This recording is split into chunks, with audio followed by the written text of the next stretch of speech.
ay ang totoo. Yung salita ng Diyos.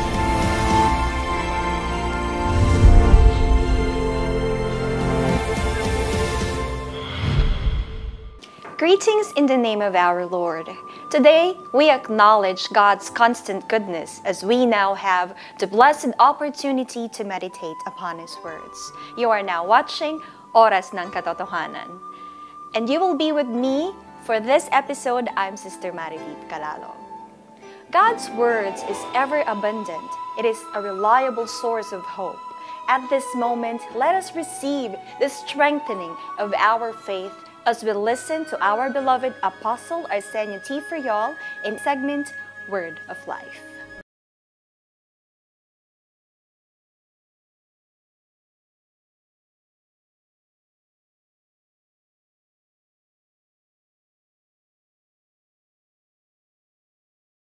Sila'y magiging isang kawan at magkakaroon ng isang pastor.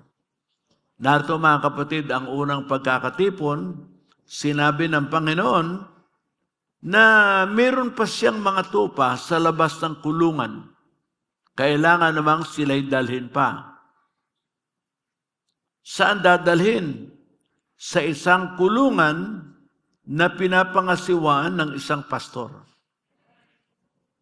Ipapaonan na rin natin ngayon kung anong pastor itong kanilang magiging pastor. Ang sabi ng Panginoon, walang dakilang pag-ibig kaysa rito na ibigay sa kanyang mga tupa ang kanyang buhay. Ito ay tumutukoy sa ating Panginoon, ang dakilang pastor, na ibinigay ang kanyang buhay sa katubusan ng kanyang mga tupa.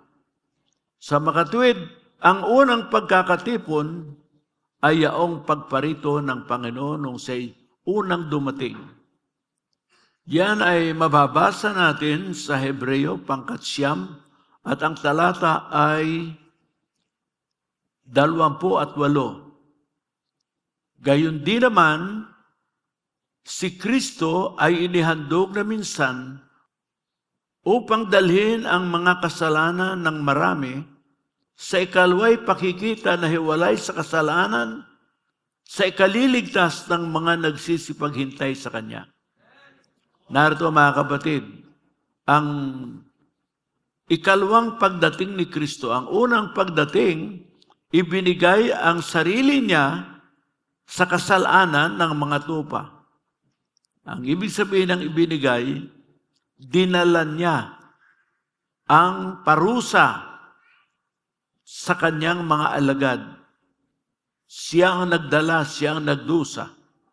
Sa ikalawa, siya ay pariritong muli upang kanyang bigyan ng kaligtasan. Ang kaligtasan ito ay ang kaligtasan sa Great Tribulation na darating sa kasalukuyang sanglibutan. Siya ay muling darating upang kunin yung kanyang mga tupa na nagsisipaghintay. Those who are watching for His second coming, He will come again for their salvation. Kaya sabi ng Panginoon, don't fear. Ayon sa Kanya, sa 14:1, isang libutan ito may mga kapighatian kayo. Ngunit huwag kayong matakot. Ako ay pumaroon upang ipaghanda ko kayo ng dakong kalalagyan. At kung kayo maipaghanda na, ako'y muling darating upang kayo'y kunin. Yun ang second coming. Yun ang second gathering of His saints. Yung first gathering nang siya'y dumating upang akuin ang kanyang mga kasalanan. Kaya tayo ngayon, na mga nasa kawan ng Panginoon, ibinigay niya ang kanyang buhay para sa ating kaligtasan. At kung tayo ay tumanggap ng kanyang ginawa, sa makatwid, wala na tayong parusa, sapagkat tinanggap natin ang kanyang pagdurusa na parusa sa ating mga kasalanan. At sapagkat tinanggap na natin yung kabayaran sa ating kasalanan, wala na tayong kasalanang pagdudusahan pa. Wala ng purgatorio, gaya ng pinapaniwalaan ng mga tao noong unang panahon. Wala ng impyerno. Bakit? Sapagkat ang mga nabanggit ay parusa sa kasalanan. At ang parusa sa kasalanan ng mga alagad ay inako na ni Kristo. Inakong lahat. Wala siyang kasalanang hindi niya dinama sa kanyang kaparusahan. Nagdusa siya para sa kasalanan, bagamat siya'y walang kasalanan. Hindi siya pwedeng magdusa sa kasalanan ng iba kung siya mismo'y makasalanan. Ang ating tagapagligtas ay gaya ng kordero na walang kapintasan at walang dungis. Ngunit sa kasalukuyan, tinitipon niya yung kanyang mga tupa. May mga tupa pa ako, sabi niya doon sa ating binasa na sa Juan 10:16, na wala sa kulungang ito. Kailangan sila'y dalhin. Saan dadalhin? Sa kanyang kulungan. Ano ang ibig sabihin ng kulungan? Hindi gaya ng sa mga makasalanan o criminal. Ang kulungan ng Panginoon ay hindi para sa mga kriminal, kundi para sa kanyang mga iniligtas. Para sa kanyang mga tupa, tinipon niya. Hindi na sila parurusahan. Hindi na sila maaagaw ni Satanas. Yung mga tukso, yung mga bisyo, gaya ng mga droga, yung mga kung ano-anong kinabubuhay ng tao, wala na yon. Bakit? Sapagkat sila ay nasa kulungan ng Panginoon. Sila'y binibigyan ng buhay na walang hanggan. Walang makakaagaw sa kanyang mga kamay. Yan. Kaya ang kulungan ng kriminal talagang magdudusa ka roon. Pero ang kulungan ni Kristo, ikaw ay babantayan sa lahat ng makakasama sa iyo. Kaya nga ang Panginoon nagbigay ng mga pastor. Sa Efeso 4 at talatang 11, na sa kanila ay ibinigay, una-una, sa iglesia ibinigay, una-una, mga apostol, mga propeta, mga ebanghilista, pastor at guro. Yung iba, minamasama yung pangalang pastor. Sa amin daw, walang pastor. Ba't nagkaganon? Sa Biblia, meron. Gumawa na naman ng kababalaghan. Kaya ang sabi ko nga, bakit yung tatlo ay naging isa lang? Tatlo daw ang kahayagan ng Diyos, pero isa lang.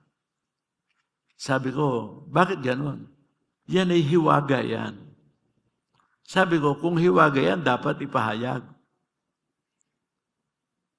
Eh sabi ko, baka yan maging hiwaga ng kamangmangan.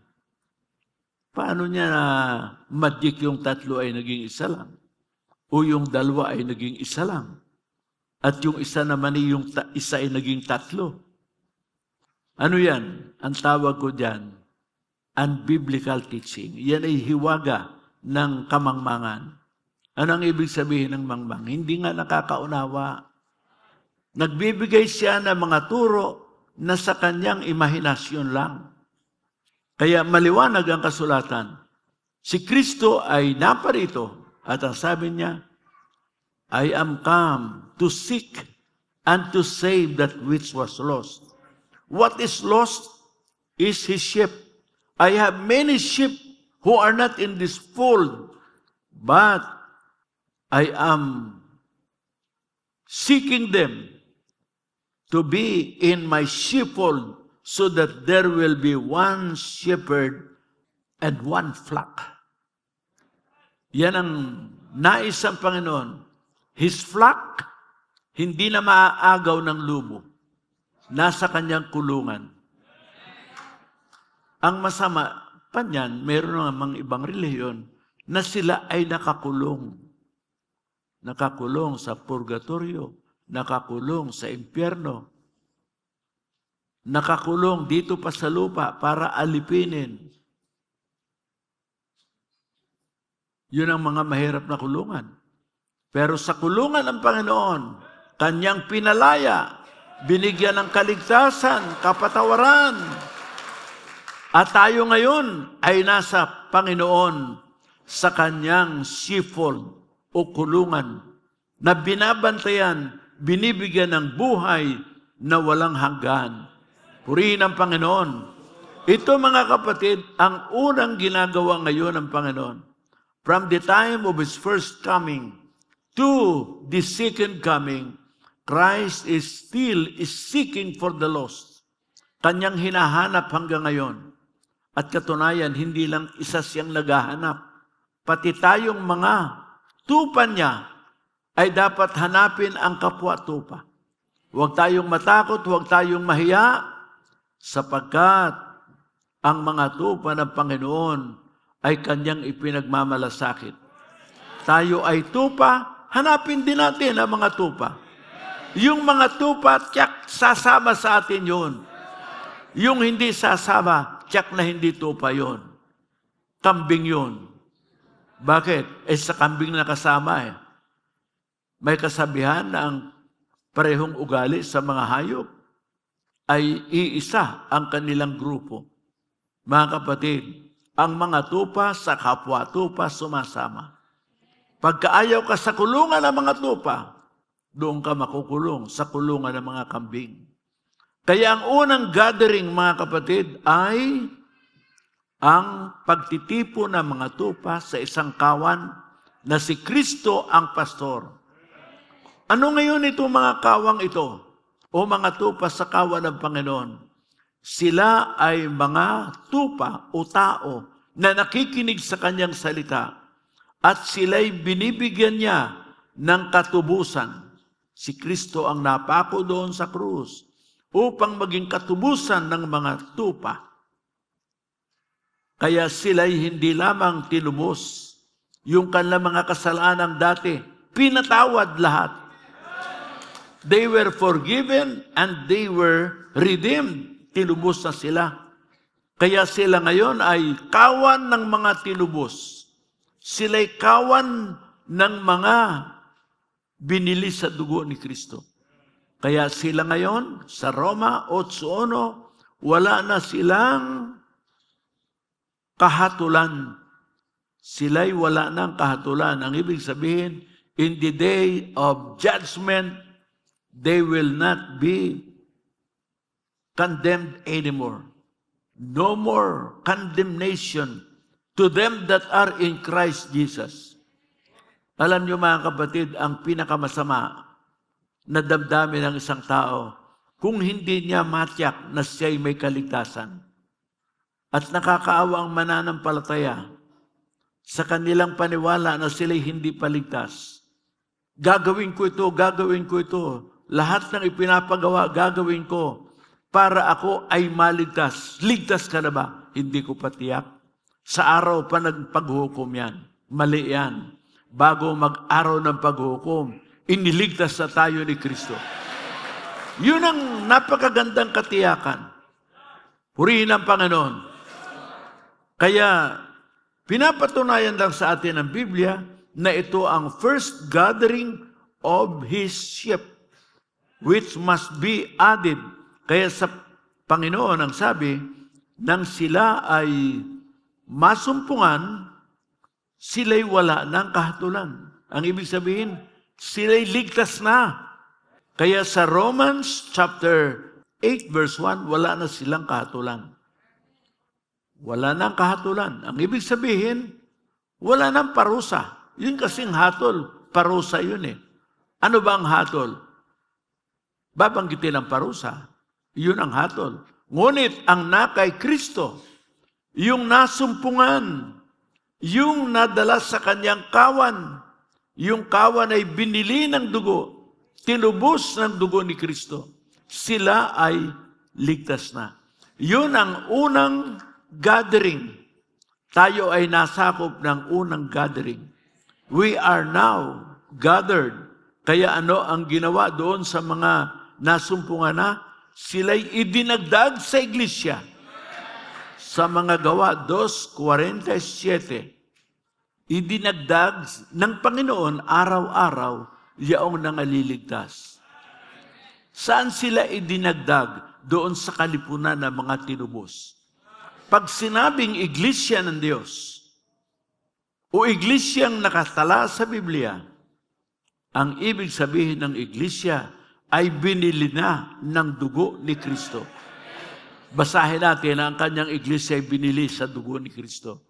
Sa mga Gawa 20:28. Ingatan ninyo ang inyong sarili at ang buong kawan na sa kanila'y ginawa kayo ng Espiritu Santo na mga obispo upang pakanin ninyo ang iglesia ng Panginoon na binili niya ng kanyang sariling dugo. Alam niyo mga kapatid, napakahalaga pala tayo. Napakahalaga rin ang ating kaligtasan. It is the price of the blood of Christ. The price of His suffering. But He was risen from the dead. Siya ngayon ay nagwagi sa kaparusahan. Ang kamatayan ay kaparusahan. Ngunit si Kristo ay nabuhay na maguli. At yung nasa Kanya ay wala ng kaparusahan. Tayo ngayon ay nasa Kanyang iglesia. Idinagdag tayo sa iglesia. Iyan ang unang pagtitipon sa atin. Ang ginawa ng Panginoon ay idinagdag sa Kanyang iglesia yaong mga nangaliligtas. Hindi dinagdag para maligtas. Gusto kong maliwanag sa bawat sayan. Sa atin nakikinig lalo na. Tayo ay hindi idinagdag ng Panginoon para maligtas. Ang nasa Biblia, yaong nangaligtas. Yung nangaligtas ang idinagdag. Ay yung hindi paligtas, hindi pwedeng idagdag yun. Kambing pa yun eh. Hindi na ba naboborn again yun? Sa iglesia yun, mga aaway. Kaya yung mga nakalimot sa kanilang kaligtasan, hindi masaya sa church. Kung ano-ano ka lang hinahanap. Ngunit pag tayo ay ligtas na, sa iglesia, aawi tayo ng kapurihan ng Panginoon. Sa iglesia, magpapahayag tayo ng pagliligtas ng Diyos. Tayo ngayon ay nasa kulungan. Si Kristo ang pastor. Yung kulungan ng hindi ligtas ay napakahirap doon. Ngunit tayo ay kulungan ng Panginoon sa Kanyang kawan. At tayo Kanyang binabantayan. At sa kasalukuyan, hindi lamang tayo binabantayan, iniingatan tayo ng Panginoon. At sa Kanyang pag-iingat, tinuturuan tayo na maging kapaki-pakinabang. Basahin natin na tayo ay mga instrumento ng Diyos sa Romans 6:16. Hindi ba ganyo nalalaman na kung kanino ninyo inihahandog ang inyong mga sarili na pinakaalipin upang tumalima, ay kayo'y mga alipin yaong inyong tinatalima, maging ng kasalanan sa ikamamatay, maging sa pagtalima sa ikapagiging matuwid. Ito mga kapatid, yung nagpapagamit sa Panginoon, sila ay iniingatan ng Panginoon sa kanilang pagtalima. Sila mga kapatid ay nagiging matuwid. Siyempre, paano ka magiging matuwid kung hindi ka matalimahin? Pa ikaw masuwayin. Kaya ang sikrito ng pagiging matuwid ay maging matalimahin. At hindi lamang na ikaw ay iniingatan ng Panginoon, ang matalimahin ay may gantimpala. Praise the Lord! Ito ang unang pagkakatipon. At sa ikalawang pagkakatipon natin, tayong nasa kulungan ay kukunin ng Panginoon. Kung magkagayoy magiging kasama niya tayo, Basahin natin ito sa unang Tesalonica 4, 16 at 17. Ang Panginoon din ang bababang mula sa langit, na may isang sigaw, may tinig ng arkanghel, may pakakak ng Diyos, at ang nangamatay kay Kristo ay unang mga bubuhay na maguli. 17. Kung magkagayon, tayong nangabubuhay at nangatitiray aagawin kasama nila sa alapaap upang salubungin ang Panginoon sa hangin. Sa ganito'y sa Panginoon tayo magpakailanman. Tayo ay magalak sapagkat we are already gathered. We are well guarded. Praise the Lord. And we are being made more holy. Ang banal ay magpapakabanal. Purihin ang Panginoon. Our sanity for y'all. We praise God for His provision and in His grace, for He gave us a living apostle to teach us about His ways. Today, we are more than blessed to receive all the tomorrow for another meditation of the words of God. Only here at Oras ng Katotohanan. Once again, you have been with me. I'm Sister Mariviv Calalo. Leaving you all a blessed day. Ang gabi naglilingkod sa araw.